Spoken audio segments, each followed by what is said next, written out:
Good morning, afternoon, evening, whatever it is. This week I'll be doing a comparison of a SlimmingWorld diet compared to my regular diet. But first, some of you may not know about SlimmingWorld, what it is, how it works, etc. So let's start by covering that.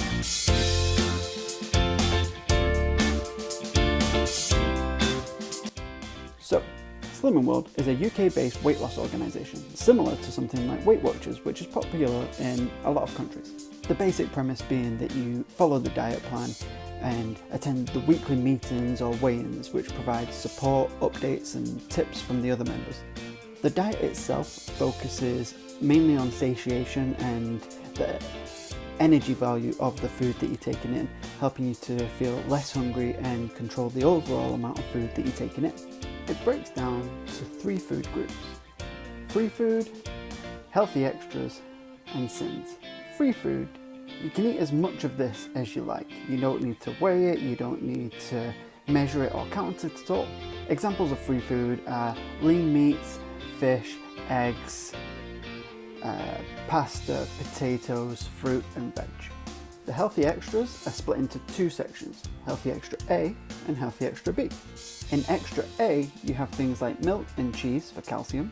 In extra B, you have things like wholemeal bread and cereal for fibre. These foods both need to be measured and tracked, as there's a limit to how much you can have throughout the day. And finally, sins are foods that are slightly higher in calorie content and usually less filling. Things like candy and alcohol usually fall into this category. Well, always fall into this category. The sin system allows you to enjoy small amounts of these foods, providing that you stay within your counter for the day. Typically, you're allowed 15 sins per day, and depending on how bad the food is, will depend on how many sins it costs you. So far, this all seems very good, and judging by the success stories on their website, it's clearly working for people. So I guess job number 1 is to see how my regular diet will fit within this plan, how they would rate it, and if by their standards I should be losing weight or gaining weight.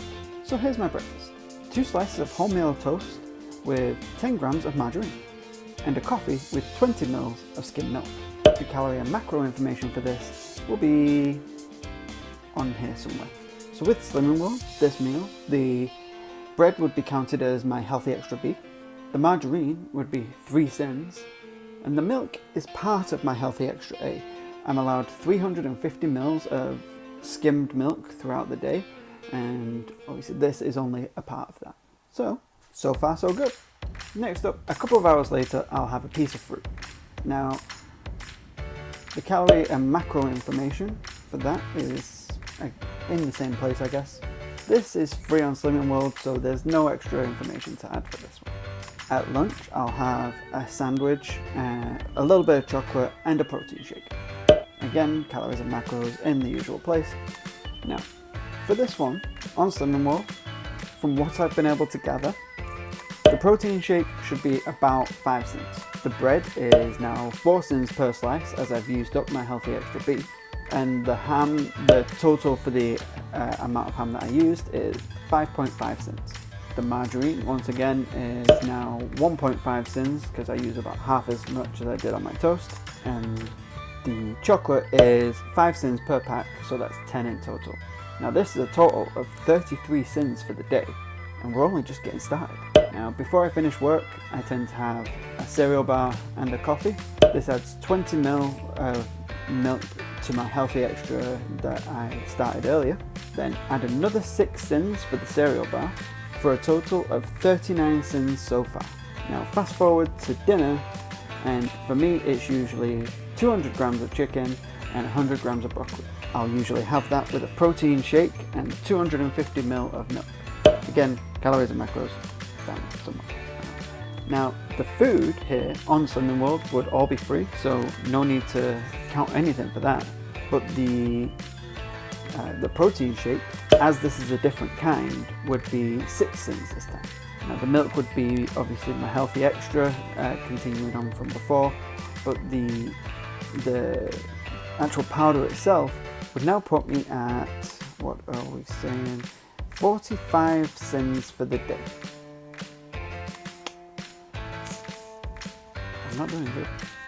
Finally, for the day, I'll have one of these Fiber One bars and a yogurt. Again, calories and macros. Done. This is 4 sins for the bar and 5.5 sins for the yogurt. So for my regular diet for the whole day, I'll be using 54.5 sins. Since you're only supposed to be allowed on average 15 sins per day, I can only assume that by SlimmingWorld standards, I should be putting on weight. However, we both know that I'm not, and looking at the calorie and macro information, which I'll put a total of up now, we can see why. And it's because I'm only eating 1700 calories a day, whereas my metabolic rate is somewhere in the region of, I think it's like 2300 at the moment. So this video, I'm actually going to break into 2 parts. Next week, I'll try a day of actually eating the SlimmingWorld diet. So make sure you subscribe with the notifications turned on for that. For now though, my final thoughts. Obviously there's more ways than one to lose weight. People will use the SlimmingWorld diet and they'll get results. Others will do it the same way that I do it and they'll also get results. So my diet won't look great through the lens of SlimmingWorld. And that's only because there's a lot of snacks. But they get accounted for within my calories. And in the end, they're performing the same task that the SlimmingWorld diet is aiming for. And that's stopping me from getting hungry. So I think finally, I should reiterate, I try to not place as much focus on what you eat, more so how much you eat. Anyway, with that, I will see you next week for part 2.